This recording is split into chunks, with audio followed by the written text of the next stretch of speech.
예, 아름다운 특송 감사드립니다. 예, 저는 지난주에 기도해 주신 덕분에 영국 신방을 잘 다녀왔습니다. 우리 감사한 제목이 굉장히 많지만 가장 감사한 것은 우리 영국의 데런 목자님이 거의 다 회복이 되어가지고 음식도 자유롭게 드시고 또 이렇게 스태미나도 많이 생겨서 이렇게 언덕을 올라가는데 저보다도 빨리 막 올라가더라고요. 제가 이분을 정말 기도를 많이 하고 우리 다 기도 많이 했죠. 이분 참 젊은 나이에 중병이 들었었는데 온전히 회복이 되어서 건강하게 주님을 섬기는 걸 생각할 때 너무나 감사를 드렸습니다. 예, 오늘 말씀 누가복음 40강입니다. 우리가 참 보통 복음서를 공부할 때 여름수양회 때 십자가와 부활의 말씀이나 이런 걸 하기 때문에 빼놓는데 이번에는 1장부터 40장이 아니라 40강까지 다 하게 되어서 너무나 감사합니다. 저도 새롭게 말씀 공부하고 많은 은혜를 받았습니다. 오늘 말씀의 제목은 여기 계시지 않고 살아나셨느니라. 여기 계시지 않고 살아나셨느니라입니다. 요절 말씀 6절 같이 한번 읽어볼까요? 예, 시작. 여기 계시지 않고 살아나셨느니라. 갈릴리에 계실 때 너희에게 어떻게 말씀하셨는지를 기억하라. 하나님 아버지, 예수님을 허락하여 주시고 우리를 정말 처참한 죄와 영원한 멸망에서 구원하시고 새 생명 주시고 주님의 자녀로 살게 하시는 은혜 너무너무나 감사를 드립니다. 우리가 정말 숨쉬면서 살면서 할 일이 주님께 감사할 일인데 늘 이 은혜를 새롭게 새기게 하시고 주님께 대한 감사와 찬양이 넘치게 하시기를 간절히 기도합니다. 무엇보다 감사한 것은 생명의 말씀을 우리에게 꾸준히 허락하심을 감사합니다. 오늘 누가복음 말씀을 통해서 새롭게 십자가와 부활의 복음을 덧입게 도와주십시오. 성령 하나님께서 이 시간에 저희들과 함께해 주옵소서. 예수님의 이름으로 기도하였습니다. 아멘. 오늘 본문은 누가복음 마지막 장으로서 클라이맥스요, 복음의 완성 부분이라고 할 수 있습니다. 하나님께서 우리에게 은혜 주셔서 이 말씀을 잘 아는 말씀이지만 새롭게 깊이 영접하고 십자가와 부활의 복음에 굳게 우리를 세워주시기를 기도합니다. 본문이 좀 긴데 단락별로 포인트 있게끔 살펴보도록 하겠습니다. 첫째 볼점은 예수님은 죽으시고 장사되셨습니다. 예수님은 죽으시고 장사되셨습니다. 50절과 51절입니다. 공의 의원으로 선하고 의로운 요셉이라는 사람이 있으니 그들의 결의와 행사에 찬성하지 아니한 자라. 그는 유대인의 동네 아리마대 사람이요 하나님의 나라를 기다리는 자라. 이렇게 되어 있습니다. 지난주 말씀에서 우리가 배운 바가 무엇입니까? 예수님이 십자가에 달려 죽으셨죠. 우리를 위해서 기도하셨습니다. 그런데 예수님의 시체를 수습한 사람은 그의 제자들이 아니었습니다. 예수님을 따르던 여인들도 아니었습니다. 누구였습니까? 공의 의원이었던 아리마대 요셉이었습니다. 마가복음 15장을 보면 그는 빌라도 총독에 가서 예수님의 시체를 요구합니다. 그러자 빌라도는 어떻게 합니까? 그가 정말 죽었는지를 확인하라고 그러죠. 그래서 확인을 받고 나서 요셉에게 시체를 내어줍니다. 또한 실제로 예수님이 십자가에서 죽으신 직후에 어떤 일이 있었는지를 요한복음 19장에서 말합니다. 안식일 전에 시신을 수습해달라는, 그 죽은 자는 부정하기 때문에 안식일을 그렇게 지낼 수 없으니까 그것을 다 내려달라는 유대인들의 요청이 있었어요. 그래서 백부장과 군인들은 어떻게 했습니까? 조사를 해보니까 십자가 달린 세 사람 중에 강도 2명은 아직 죽지 않았습니다. 그래서 그들이 더 이상 숨을 쉬지 못하도록 다리를 꺾었어요. 다리를 꺾으면 이제 더 이상 몸을 들어 올릴 수 없으니까 질식할 거 아닙니까? 그러나 예수님을 보니까 이미 죽으셨습니다. 그래서 다리를 꺾지 않고 무엇을 하셨죠? 창으로 그 옆구리를 팍 찔렀어요. 그러자 피와 물이 쏟아져 나왔습니다. 예수님의 시신은 십자가에서 내려져 아리마대 요셉이 자기를 위해 파두어둔 무덤에 넣어졌습니다. 이 광경을 목격한 사람들이 있었죠. 누구였습니까? 55절, 56절 같이 갈릴리에서 예수님과 함께 온 그 여인들이 그것을 보았습니다. 그들은 예수님이 묻힌 것을 확인한 후에 돌아가서 향품과 향유를 준비하였습니다. 예수님이 무덤에 묻히신 이 사건이 말해주는 바가 무엇입니까? 그의 죽으심이 확실하다는 것입니다. 그는 확실히 죽으셨습니다. 예수님이 십자가에 죽으신 것은 팩트이고 장사된 것도 팩트입니다. 둘째는 예수님은 죽은 자 가운데서 부활하셨습니다. 예수님의 부활의 증거 많지만 세 가지를 살펴보겠습니다. 첫째는 빈 무덤이죠. 무덤이 비었다. 시체가 없어졌다는 사실입니다. 24장 1절, 2절, 3절을 보면 여인들이 무덤에 갔을 때 예수님의 시체가 없었습니다. 무덤이 비어 있었어요. 이를 어떻게 설명할 수 있겠습니까? 예수님의 부활을 부정하는 사람들은 몇 가지 가설들을 제시합니다. 첫째는 제자들이 예수님의 시체를 훔쳐갔다 이렇게 주장합니다. 예수님이 묻히신 시간은 금요일 저녁 6시쯤 되었습니다. 주일 새벽까지는 약 36시간이 걸립니다. 우리가 죽은 지 사흘이라고 하지만 사흘은 소위 캘린더 데이라고 해서 이쪽 저쪽 날짜 다 따져서 사흘이지 실제 무덤에 묻힌 시간은 36시간 정도 됩니다. 그동안에 제자들이 시신을 훔쳐갔다고 주장합니다. 그런데 성경을 보면 바로 그것이 대제사장들과 바리새인들이 우려했었던 일이에요. 그래서 어떡합니까? 빌라도에 가서 제자들이 훔쳐가고 다시 그가 살아났다고 말하면 아주 큰 소요가 일어날 테니까 경비병들을 붙여서 확실히 무덤을 지켜달라고 요청합니다. 그래서 빌라도가 군병들을 명하여서 무덤에 돌로 임봉을 하고 누구도 훔쳐가지 못하도록 튼튼히 지키도록 하였습니다. 그런데 보십시오. 2절을 보니까 돌이 무덤에서 굴려 옮겨지고 예수님의 시체가 사라졌어요. 과연 제자들이 시체를 훔쳐간 것일까요? 그렇게 볼 수가 없습니다. 우리가 아다시피 제자들은 예수님이 잡힐 때 모두 도망갔습니다. 십자가에 달려 계실 때 아무도 그 근처에 오지도 않았어요. 이런 그들이 도리어 예수님이 죽고 나서 로마 경비병들과 싸웠겠습니까? 그 무거운 돌을 굴려내고 예수님의 시신을 가지고 갔겠습니까? 11절을 보면 제자들의 반응이 어땠습니까? 오히려 무덤이 비어있다는 여인들의 말을 들었을 때 그들의 말이 허탄한 듯이 하여 믿지 않았어요. 허탄하다는 것이 뭐죠? 영어로 nonsense. 말도 안 된다는 거죠. 우리가 알다시피 그들은 나중에 거의 다 순교를 합니다. 예수님의 부활을 증거하다가 다 죽임을 당해요. 자기들이 만약에 훔쳐갔다면 예수님이 부활하지 않은 것을 알면서 그것을 증거하다가 죽을 수는 없는 것입니다. 둘째 가설은 유대 종교 지도자들이 훔쳐갔다고 주장해요. 그러나 그들이 예수님의 시신을 훔쳐가서 얻을 이득이 하나도 없습니다. 도리어 제자들이 예수님이 부활하셨다고 주장하면 아주 낭패가 아닐 수가 없습니다. 오히려 예수님의 시체가 무덤에서 오랫동안 있어야 그 추종자들의 세력을 단단히 틀어막을 수가 있는 것입니다. 무엇보다 시체를 누가 훔쳐갔다는 것 자체가 합리적이지 않습니다. 요한복음 20장을 보면 시신을 쌌던 그 세마포와 머리에 둘렀던 그 두건이 잘 객해져서 한쪽에 이렇게 놓여있다고 증거하고 있어요.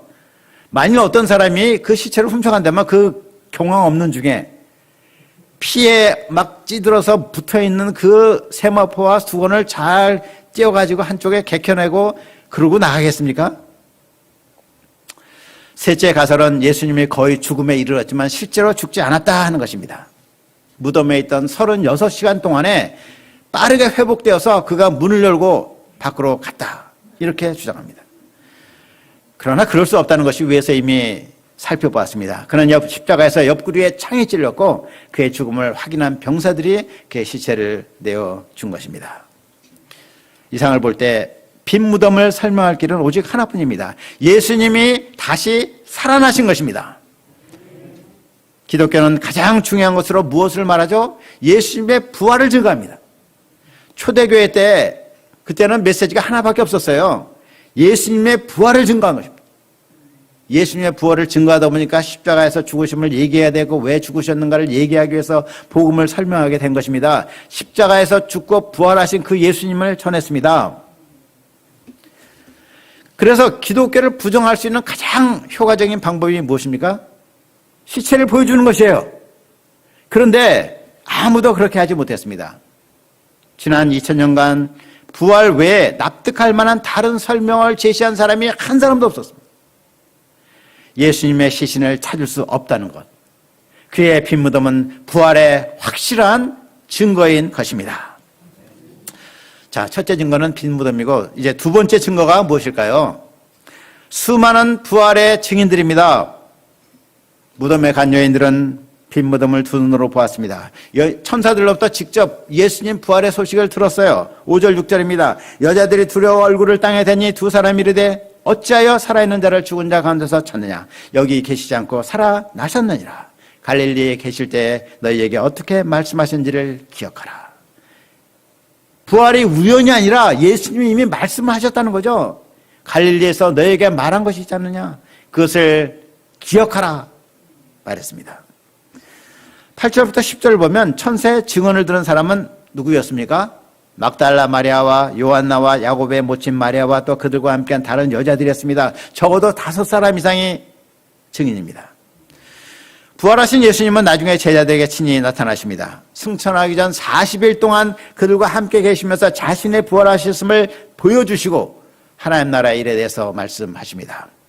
나중에 핍박자 바울도 부활하신 예수님을 만나고 변화됩니다. 바울은 자기가 AD 55년경 예수님 돌아가신 후 약 22, 3년 후에 고린도 전서를 썼는데 당시 부활하신 예수님을 본 사람, 만난 사람이 500명이 넘는다고 말합니다.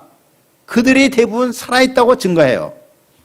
이와 같이 수많은 증인들이 있었습니다.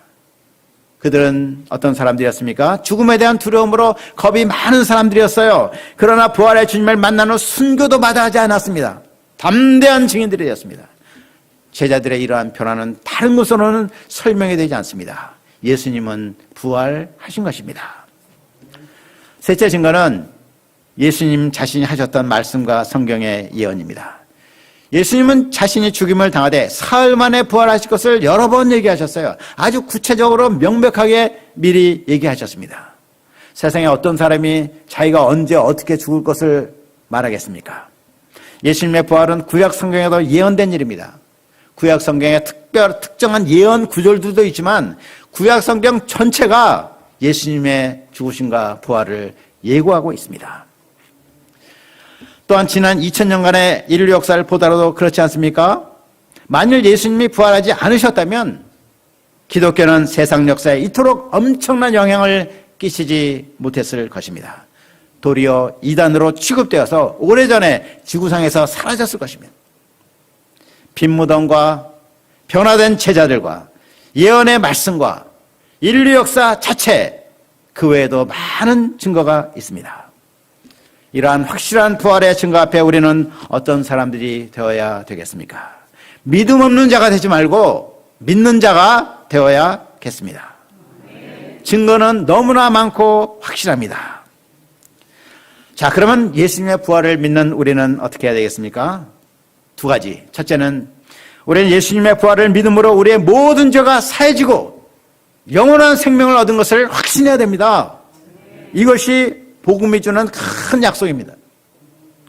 둘째는 예수님을 부활하게 하신 하나님의 능력이 얼마나 큰지를 알아야 됩니다. 하나님의 능력은 죽은 자를 일으키시는 부활의 능력입니다. 예수님을 죽은 자 가운데서 살리신 하나님은 우리 안에 거하시는 성령으로 말미암아 우리 죽을 몸도 살리십니다. 우리는 이러한 부활의 믿음과 소망으로 살아가야 될 것입니다. 우리 삶 가운데 부활의 믿음이 실제적인 능력으로 나타나도록 기도해야 되겠습니다. 아멘. 셋째는 우리의 마음을 뜨겁게 해주는 것은 하나님의 말씀이라는 사실을 본문은 말하고 있습니다. 누가복음 24장은 엔딩 파트로 제일 중요한 챕터라고 할 수 있어요. 그런데 24장의 구조를 보면 1절부터 53절까지 기록이 되어 있는데 그 중간에 제일 중요한 부분에 무려 13절부터 35절까지 거의 24장의 반, 24장에서 예수님의 부활과 세계 선교 명령을 가장 중요한 것을 주시는데 그 중에 무려 22절에 걸쳐서 이 엠마오 사건을 말하고 있습니다. 저자의 의도가 분명하죠. 엠마오 사건을 통해서 우리가 분명히 배워야 된다는 것을 증거합니다. 무엇입니까? 자, 봅시다. 예수님은 부활하신 후 여러 사람들을 만나셨습니다. 그 중에서도 가장 극적이고 아름다운 장면은 바로 엠마오로 가는 두 제자를 만나 주신 것입니다. 13절부터 14절입니다. 같이 한번 읽어볼까요? 그날에부터 13, 14 시작. 그날에 그들 중 둘이 예루살렘에서 25리 되는 엠마오라 하는 마을로 가면서 이 모든 된 일을 서로 이야기하더라. 여기서 두 사람은 열한 사도에는 들지 않았지만 그들과 같이 있던 제자들이었습니다. 그 중에 하나의 이름은 글로바라는 사람이었어요. 다른 사람의 이름은 알 수가 없습니다. 그들은 여인들이 예수님의 부활을 알린 그날이 어떤 날이에요? 주일입니다. 안식일 다음 날 주일. 사도들과 함께 예루살렘에서 있으면서 여인들의 증언을 들은 사람들이에요. 하지만 들었지만 그 여인들의 말을 그렇게 신뢰하지는 않았습니다. 좀 놀라긴 했어요. 이게 무슨 일이지? 시체가 없어졌어? 놀라긴 했지만 좀 저희들이 잘못 본 거 아니야? 이 정도로 생각했습니다. 그래서 아마도 그들의 고향인 지금 엠마오로 내려가는 길이었습니다. 엠마오는 예루살렘에서 25리 약 10km 되는 곳에 있었습니다. 22절부터 24절을 보면 주님의 부활에 대한 그들의 마음, 심정을 볼 수 있습니다. 한번 보겠습니다.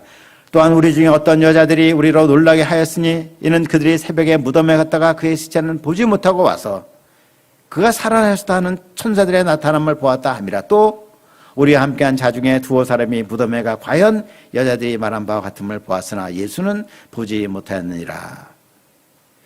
이들의 표현을 좀 이렇게 들어보면 어떤 의미를 지금 어떤 심정이냐면 예수님의 부활을 믿을 수는 없어. 이상하긴 하지만 그런 일은 없지. 이렇게 말하는 것을 우리가 느낄 수가 있습니다. 그들은 이렇게 말하지 않았어요. 하나님이 천사를 통해 예수님이 부활하셨다고 분명히 말씀하셨어. 여인들이 확실히 들었어. 베드로와 요한도 가서 확인했다고. 이렇게 말하지 않고 부정적으로 말해요. 여자들 시체는 못 봤는데 천사는 봤다 그러는데 베드로와 요한도 무덤에 가긴 했는데 예수님을 못 봤어. 이렇게 말하면서 결국 자기들의 마음에 이제 믿지 못함이 드러나는 그런 표현들입니다. 자, 이들이 왜 예수님의 부활을 믿지 못했을까요? 17절 하반절에 그 답을 찾을 수가 있습니다. 어떻습니까? 두 사람은 슬픔 빛을 띠고 있었습니다. 마음이 슬펐어요. 마음의 슬픔과 그 우울함으로 가득 차 있었습니다. 그들은 슬픔에 빠져 걸어가면서 이런 이야기를 나누었을 것입니다. 어떻게 그분이 돌아가실 수가 있었지? 아니, 그분은 오병이어의 기적을 행한 분 아니야? 우리가 분명히 봤어. 그 작은 양의 음식으로 5,000명을 먹이셨잖아. 나사로를 살리셨잖아. 아니, 그분이 돌아가셨으면 도대체 그분 말고 다른 메시아가 올 수가 있단 말이야? 그들은 예수님께 많은 기대를 했었습니다. 그러나 이제 그들의 꿈은 산산조각 나버렸습니다. 허탈함과 슬픔을 가득 안고 집으로 터벅터벅 내려가는 중이었습니다. 예수님은 그들에게 다가가서 너희가 무슨 이야기를 주고받느냐 물으십니다. 글로바가 되묻습니다. 아니, 당신이 예루살렘에 치료하면서도 요즘 거기서 된 일을 혼자만 알지 못하느냐? 그들은 말합니다. 18절부터 21절입니다. 나사렛 예수의 일이니 그는 하나님과 모든 백성 앞에서 말과 일에 능하신 선지자 이거늘 우리 대제사장들과 관리들의 사형 판결에 넘겨줘 십자가에 못 박았느니라. 우리는 이 사람이 이스라엘을 속량할 자라고 바라노라. 이뿐 아니라 이 일이 일어난 지가 사흘째요. 예수님이 하나님께서 보내신 구원자라면 자기 백성을 구원하셔야 됩니다. 그런데 도리어 자기 백성의 손에 죽임을 당하셨어요. 예수님이 이스라엘을 구원할 자가 아니었단 말인가? 하지만 그분의 말씀과 그 행하신 일에 하나님의 능력이 분명히 나타나지 않았는가? 이것을 도대체 어떻게 이해할 수 있는가? 어떻게 설명할 수 있단 말인가? 그들은 엄청난 혼란과 슬픔으로 가득 찼습니다. 이런 그들은 여인들의 말을 도저히 믿을 수가 없었던 것입니다. 우리도 그럴 때가 있습니다. 우리 마음에 슬픔과 어떤 그 현실 문제가 가득 차면 주님이 정말 계신가? 잘 믿어지지가 않아요. 주님이 살아계시면 왜 나에게 이런 일을 허락하실까? 왜 그냥 쳐다만 보고 계실까? 정말 살아계신다면 내가 그토록 간절하게 구하는 것, 이기적인 목적으로 구하는 것도 아닌데 왜 들어주시지 않으신가? 이런 마음이 듭니다. 지금 내가 겪고 있는 혼란과 슬픔은 너무나 크고 실제적이기 때문에 주님의 살아계심 자체도 믿기가 어렵습니다. 이들이 그런 상황이었어요. 서산에 해가 지고 있었습니다. 그들의 주님께 대한 믿음도 점점 더 어두워지고 있었습니다. 이런 두 제자를 예수님은 그냥 내버려 두지 않으신 것입니다. 마치 탕자를 영접하기 위해서 달려갔던 아버지처럼 믿음을 잃고 떠나가는 그들을 붙잡기 위해서 뒤를 따라 걸어오셨던 것입니다. 예수님은 호련히 그러나 자연스럽게 나타나 그들과 동행하셨습니다. 예수님은 마을을 지나쳐 계속 가려 하셨고 그들은 강권하여 집으로 모셨습니다. 예수님은 그들과 함께 유하며 음식을 잡수셨고 떡을 가져다가 축사하시고 떼어 그들에게 주셨습니다. 바로 그때 그들의 눈이 밝아져 예수님을 알아보셨습니다. 그 순간 예수님은 사라지셨습니다. 그때 두 제자는 어떻게 말합니까? 32절을 같이 한번 읽겠습니다. 32절 시작. 그들이 서로 말하되 길에서 우리에게 말씀하시고 우리에게 성경을 풀어주시되 우리 속에서 마음이 뜨겁지 아니하더냐. 그들은 이렇게 말하지 않았어요. 분명히 봤지. 예수님 맞지? 그분은 정말 살아계시는구나. 그분을 보고 나니 이제 마음이 뜨거워진다. 믿음이 생긴다. 이렇게 말하지 않았어요. 그들이 외친 말은 다음과 같습니다. 길에서 우리에게 말씀하시고 우리에게 성경을 풀어주실 때 우리 속에서 마음이 뜨겁지 아니하더냐. 그들의 마음에 가득 차있던 혼란과 슬픔을 모두 걷어내고 그들의 마음을 뜨겁게 한 것은 다름없는 예수님의 말씀이었습니다. 성경에 기록된 말씀을 풀어주실 때 그들의 오해가 말씀으로 바로 잡혔을 때 그들이 자기가 처한 상황에 대해서 말씀을 통해서 이해가 되었을 때 믿음이 생겼습니다. 그 믿음으로 인해서 마음이 뜨거워진 것입니다. 예수님은 그들에게 모든 선지자의 글로 시작하여 모든 성경에 쓴 바 자기에 관한 것을 자세히 설명해 주셨습니다. 곧 구약 성경에 기록된 그리스도에 관한 말씀을 자세히 풀어서 가르쳐 주신 것입니다. 예수님의 말씀을 들을 때 조근조근 설명해 주시는 그 가르침을 받을 때 그들은 그리스도가 하나님의 뜻대로 죽으시고 제3일에 부활하셔야만 했다는 것을 이해하게 되었습니다. 이해가 되자 믿음이 생겼습니다. 믿음이 생기자 혼란이 사라졌습니다. 슬픔이 걷혔습니다. 그 마음이 뜨거워졌습니다. 그래서 그들이 서로 이렇게 말한 것입니다. 길에서 우리에게 말씀하시고 우리에게 성경을 풀어주실 때 우리 속에서 마음이 뜨겁지 아니하더냐. 물론 부활하신 예수님을 다시 본 것도 그들에게 큰 기쁨을 주었습니다. 하지만 그것으로는 충분하지 않습니다. 그들은 먼저 이해할 수 없었던 하나님의 뜻을 이해해야 되었습니다. 우리도 마찬가지입니다. 우리가 이해하지 못하는 상황 속에서 우리도 하나님의 살아계심을 체험할 수는 있습니다. 하나님은 내가 간절히 원하는 것을 주기도 하시고 내가 처한 위기를 극복하기도 하십니다. 우리는 이러한 아주 신비한 아주 갑작스러운 이런 체험들을 통해서 단번에 큰 믿음이 생기고 아주 확실한 그 믿음을 갖고 마음이 불타오르기를 원합니다. 그러나 믿음은, 더 깊은 믿음은 한번 뭘 봤다고 해서 잘하는 것이 아닙니다. 믿음은 말씀을 통해서 자랍니다. 내가 이해할 수 없는 상황에 있지만 이 모든 것을 합력해서 선을 이루신다는 약속의 말씀이 필요합니다. 내가 현재는 경제적으로 어려운 가운데 있지만 너희는 먼저 그의 나라와 그의 일을 구하라. 그래야만 이 모든 것을 너희에게 더하시리라 하신 말씀이 필요합니다. 하나님의 말씀을 붙들고 기도할 때 우리 안에 믿음이 생깁니다. 하나님의 말씀을 붙들고 기도할 때 주님이 우리에게 믿음을 주십니다. 믿음은 우리가 믿는 것 같지만 하나님이 주시는 것입니다. 에베소서 2장 8절 너희가 믿음으로 말미암아 구원을 받았느니 이 믿음은 너희에게 난 것이 아니요 하나님께서 하나님이 주신 것이다. 이렇게 되어 있습니다. 믿음은 들음에서 나며 들음은 그리스도의 말씀에서 납니다. 말씀을 이해함과 영접함이 믿음의 뿌리가 됩니다. 이상에서 우리는 말씀을 잘 풀어 가르치는 것의 중요성을 배울 수 있습니다. 자, 좋은 성경 공부란 어떤 공부일까요? 또 좋은 설교란 어떤 설교에 있습니까? 이는 성경에 기록된 하나님의 말씀을 정확하게 풀어서 잘 가르치는 그러한 공부와 설교입니다. 예수님이 하신 것처럼 말입니다. 말씀을 잘 가르치고 잘 배우는 것의 중요성은 아무리 강조해도 지나치지가 않습니다. 왜냐하면 우리의 믿음이 하나님의 말씀을 아는 것에 달려있기 때문입니다. 우리가 사는 동안에 때로는 살아계신 하나님이 잘 느껴지지 않을 때가 있습니다. 믿음이 연약해지고 세상이 주는 혼란과 슬픔과 염려로 가득 찰 때가 있습니다. 그때 우리는 무엇을 해야 됩니까? 하나님의 말씀을 붙들어야 됩니다. 우리의 마음을 뜨겁게 하고 살아계신 하나님을 보게 하는 힘은 오직 하나님의 말씀에 있습니다. 우리가 늘 말씀으로 우리의 믿음을 세우고 하나님을 향하여 마음이 뜨거운 사람들이 되기를 간절히 기도합니다. 마지막으로 너희는 이 모든 일의 증인이라. 이제 두 제자는 무엇을 했습니까? 33절을 보면 그들은 곧 그때로 일어났습니다. 즉각적으로 행동했습니다. 그들은 믿음을 포기한 채로 고향으로 돌아가 자리를 잡을 계획이었습니다. 그런데 부활하신 예수님을 보았습니다. 예수님이 왜 죽으시고 부활하셔야 되는가를 알게 되었습니다. 이제 엠마오로 갈 이유가 없었습니다. 즉시 예루살렘으로 돌아왔습니다. 아마 가는 길은 느리고 무거웠을 것이지만 돌아오는 길은 빠르고 가벼웠을 것입니다.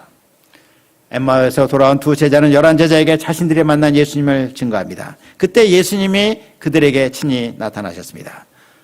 의심하는 그들을 위해 구운 생선 한 토막을 잡수시며 부활의 확실성을 증거하셨습니다. 그리고 모세의 율법과 선지자의 글을 통해 성경을 깨닫게 하셨습니다. 성경을 깨닫게 하셨어요. 45절 보니까 이렇게 돼 있더라고요. 이에 그들의 마음을 열어 성경을 깨닫게 하시고. 마음을 여시는 분도 주님이세요.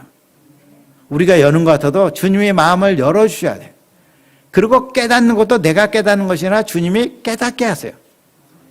우리는 말씀을 붙들고 기도할 때, 이런 은혜를 구할 때 주님께서 우리의 마음도 열어주시고 우리로 하여금 깨닫게 하시고 그것이 믿음이 되게 하십니다.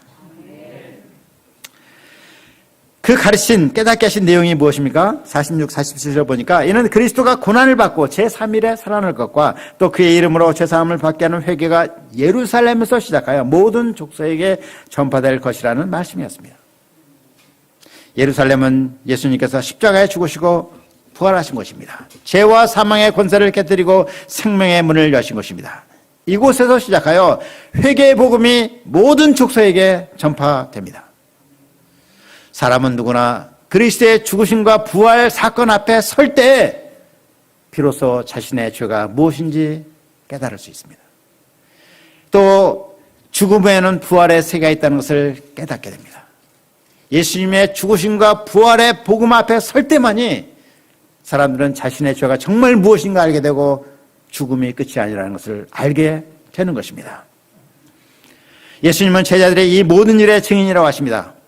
당시 예수님의 증인이 되는 것은 매우 두려운 일이었습니다.